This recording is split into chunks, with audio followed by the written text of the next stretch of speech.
like guns? Do you like explosive ordnance? Do you like sucking on glizzies? Would you like to spend several minutes trying to figure out the absurdly detailed reload mechanics of a gun that you have never seen before in your life, and then use that gun to mow down armies of sentient sausages? Well, I have great news for you.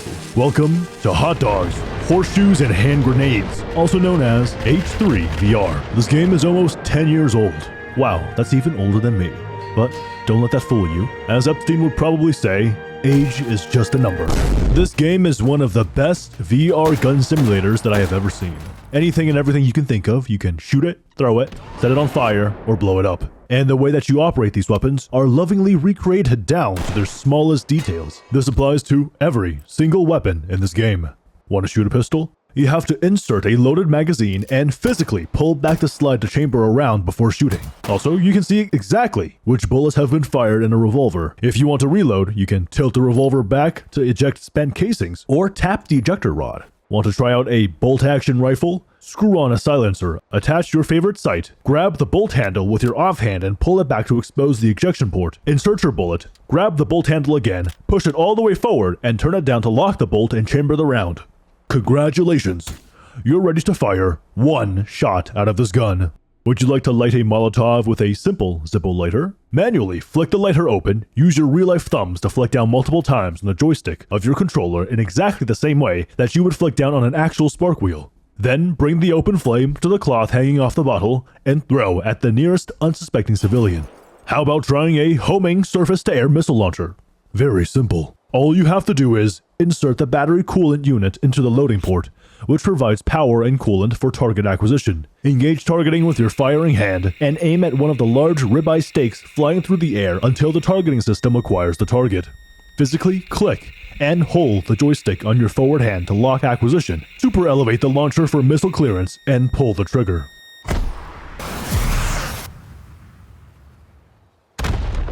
You have 45 seconds to do this before the power and high-pressure gaseous argon in that BCU runs out. You can even handle and shoot guns that haven't been invented yet. All of this was mostly coded by one man, Anton Hand, known as the Glizzy Master. Alright, glizzy this, glizzy that. Why am I talking about glizzies all the damn time? Because the NPCs and enemies are all hot dogs, who talk non-stop in hot dog puns and food jokes. They contrast pretty nicely with the otherwise serious gunplay. Here are a few of my favorite quotes. Need to get a better bun, my back's been killing me. Has it occurred to anyone how bad this would all smell if they could smell it? You ever feel like you're being watched by, like, greasy folk with weird machines on their face? You know, life is like a charcuterie board. You get chopped to bits, and there's always one cheese left that no one wants. This is all simultaneously far too phallic, and not phallic enough. Could be worse. I could be meat in a can. When I grow up, I want to be a tumor. According to the wiki, that last one is a reference to the nitrates used as a preservative for hot dogs and their tendency to cause cancer, heart disease, and other ailments. Don't eat nitrates. Anyways, all this talk about hot dogs reminded me of something. You know, back when I used to be fat as fuck and wanted a snack, I would sneak to the kitchen fridge and take raw hot dogs out of the pack. I didn't want anyone to find out, so I would hide the glizzies in my sleeve and nibble on them when no one was looking. They were actually delicious cold, and they tasted even better because I was sneaky about it. Good times. Gameplay. Everything is pretty intuitive, so I'm just going to give you a few tips about the things that I missed. You have a bunch of quick slots on your body for storing guns, ammo, and melee weapons. The ones in the front are only for small and medium-sized items, so anything up to the size of a shotgun, but not sniper rifles or larger melee weapons. The question is, where do you put them? It turns out there are also quick slots on your back, and 2 on your shoulder for carrying large weapons. I did not know that these existed because they are outside of the cone of vision for my headset, and I could not see them. For the first 15 hours of playing this game, whenever I wanted to switch weapons, I would throw my primary on the floor, grab my pistol off my belt, and shoot. Then I would walk all the way back to my primary and pick it up. It did not occur to me until hour 16 that maybe the developers did not intend for me to do this every single time I wanted to switch between a large weapon and my sidearm.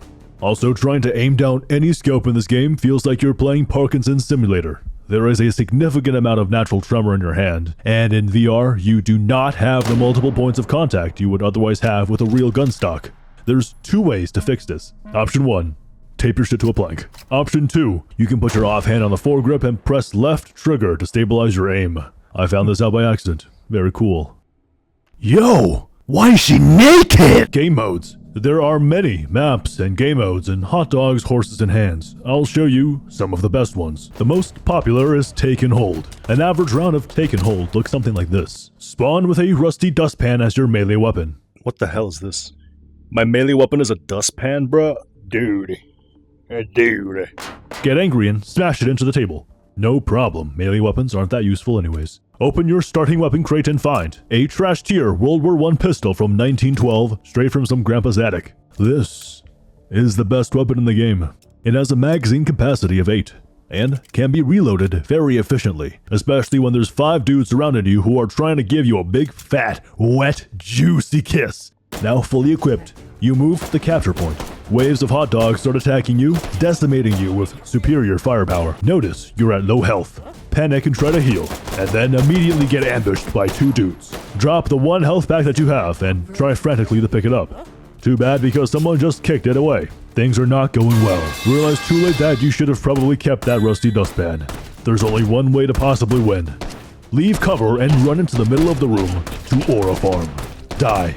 Get sent back to the lobby and do it all over again. Bruh. As you can see, Take and Hold is incredibly fun. You can choose between a variety of maps such as the Backrooms, North Dakota, the Backrooms at Night, and an SCP Foundation building. You can also choose to play as one of these characters, which will give you access to different sets of weapons.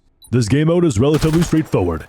Take control of 5 capture points while heavily armed enemies try their best to kill you. The minimap below your left hand will tell you the way to the nearest hold, marked with an orange H. Once you're there, stick your hand inside the blue glowing crystal and shoot the floating targets to successfully capture the point. Meanwhile, you will have to defend yourself against several waves of hot dogs. These start off relatively easy. At first, you'll be fighting against unarmored sausages equipped with firearms and knives that die to a single pistol headshot, but the difficulty quickly ramps up. They will begin to spawn with ballistic shields and metal plate armor, which cannot be penetrated by anything less than a full power rifle round.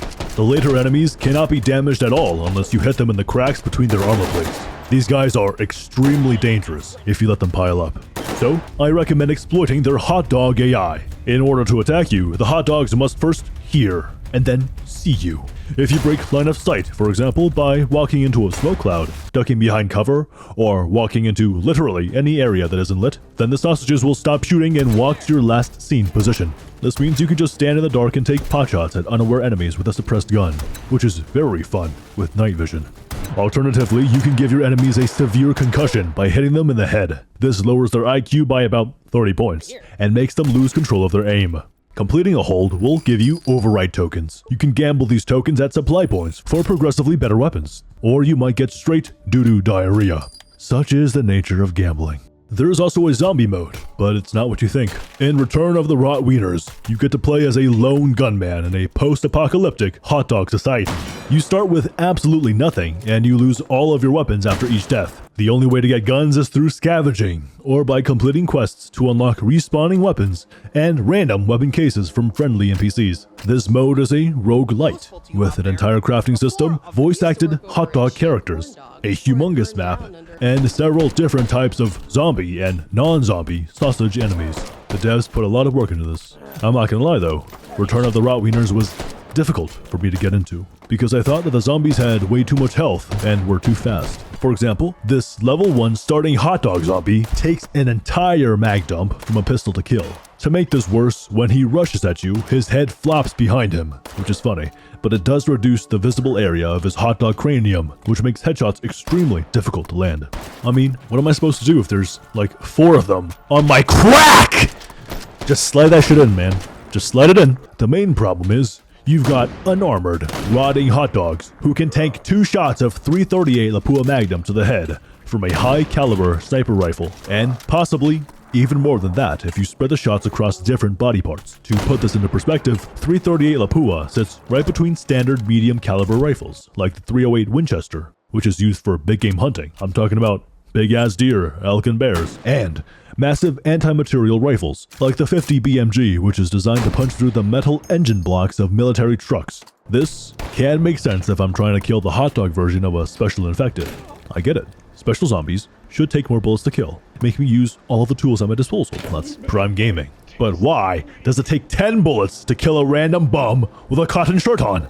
And I forgot to mention this, the zombies have incredible hearing, which means that if you fire a bullet, every guy in a 1 mile radius will come running towards you. Some of them might have armor on, which means they will take 117 bullets to kill, plus an airstrike, because they will get back up. All of this combined makes the guns feel kind of useless, which I thought was strange in a game where the guns have so much love put into them. Basically, I was expecting something like the zombie campaign from Pixel Gun TV, or Call of Duty Zombies, which I have never played. I just said it because I thought it was a good analogy. Of course, this might just be my zoomer brain checking out, because I was not immediately bombarded with extremely saturated colors, flashing lights, and a narrator in my ear telling me what to do, how to do it, and where to go, with immediate audio-visual feedback within the first 5 seconds of entering combat being the only way to hook me, because I do have the attention span of a lobotomized termite. Short-form content and its consequences have truly been a disaster for the human race. Now it is finally time. It is my pleasure to talk about the greatest game mode of all time, based on the best first-person shooter ever made by man. Meet Fortress!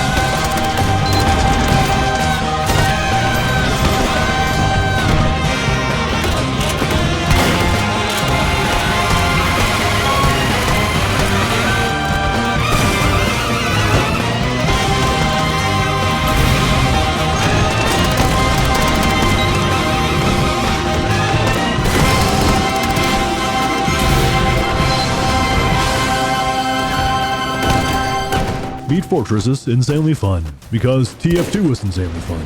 Back in the day, I used to be a real Freak Fortress fiend, if you know what I'm talking about. Now I can relive that bygone time in virtual reality. Here's what it looks like. You spawn in a hot dog themed version of the Team Fortress 2 lobby, and can choose any of the 9 classes stock weapons to take with you into battle. You are not forced into any specific loadouts and can mix and match stuff according to your personal tastes. Want to be an engineer with a minigun? Go ahead. Want to sticky jump into someone's face and then blast them with a flamethrower? Why not? If you were wondering, yes, this game mode is an official collaboration between the H3VR devs and Valve, who, at the time of recording, might be the only benevolent megacorporation on Earth. I love you, Gaben. Here's a big kiss. I used to be a spy main. However, to put it bluntly, the spy's kit kinda sucks massive dog balls in this game mode. You can flip the butterfly knife around if you want, but it cannot backstab, which is the main gimmick of the spy. The revolver, invisibility watch, and sapper are really cool though. Meat Fortress has every single stock weapon from Team Fortress 2, fully functional in virtual reality. You can build a dispenser and a sentry. A flamethrower has air blast. You can even ubercharge people. But best of all, you can rocket jump and sticky jump. This may or may not make you throw up. The devs also included additional, unique weapons made specifically for Meat Fortress. This one is my favorite. Do you like puzzles? Good news. H3VR has 136 handcrafted gun-based puzzles. You know, this one time I tried to take a sip of water, but I drank too much and some of it went down my windpipe. So I had to cough, but I couldn't, or I would spray water all over my computer. So I held my cough in, but it was a pretty forceful cough, so the air from my cough went down my esophagus. And it was a massive cough, so I felt it actually inflating my belly a little bit. I managed to swallow a lot of the water, which gave me the chance to start coughing up the rest of it out of my windpipe. But I coughed so hard that my lower abs started to cramp, which kind of made me bend over into a shrimp position. And then the air from my first cough came back up from my stomach and I did 2 burps back to back. Yeah, that's pretty much what it feels like to do these shooting puzzles. That's all I have to say about this game mode. I don't even have that much real-life experience with guns. I vividly remember my dad buying me a handgun when I was a 2-year-old kid. A revolver. It had a working hammer, the cylinder could spin, and it was heavy as hell for my little kid hands. I'm pretty sure it was a metal replica. I mean, I hope it was, because I was sucking on the barrel and shit, but anyways, it was really cool. Thank you, Dad. I do like guns. The point is, I got most of my firearm knowledge from Counter-Strike Global Offensive, rest in peace, that Roblox-looking Battlefield game that the devs apparently abandoned, and Payday 2. So as a professional gun enjoyer, I'm going to go through the stupidest meme guns that this game has to offer, and try my best to guess what's wrong with them. Starting out, we've got a cardboard deagle. This is kind of like that shit I would do as a kid. You know, pick up a stick and imagine that it was a gun. I think the noises are voice acted by the dev. This doesn't even hit anything. W-gun. A flintlock Glock. Man, what the hell is this? I'm not gonna lie, if I were a pirate, I would use this as my gun. Yeah, that's pretty cool. I think this would work in real life. They put a light switch on a Glock, and they call it a Glock switch. This kinda looks like a Jolly Rancher gun. You know, I used to glue my teeth together with Jolly Ranchers for fun. I would take one and press it in between my molars until they fused with the candy, and I wouldn't be able to open my mouth until after the Jolly Rancher melted. A long M1911A1. This might not work in real life. I think the bullet will lose all of its speed because of the friction with the barrel. This is it's kind of like a, it's like a, it's like a. This is it's kind of like a, it's like a, it's like a. This is kind of like a, it's like a, it's like a.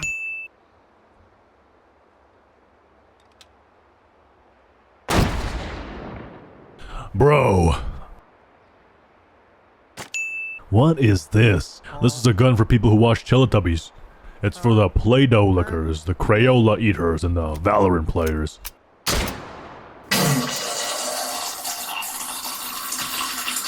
Look at this. This is the M1911A1, but it's the size of my entire body. You can't see it, but I had to stretch my arm all the way out to get the magazine in. Let's do some target practice with this.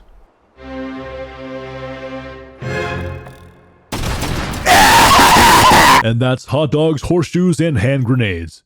There's a lot of stuff in this game that I did not cover.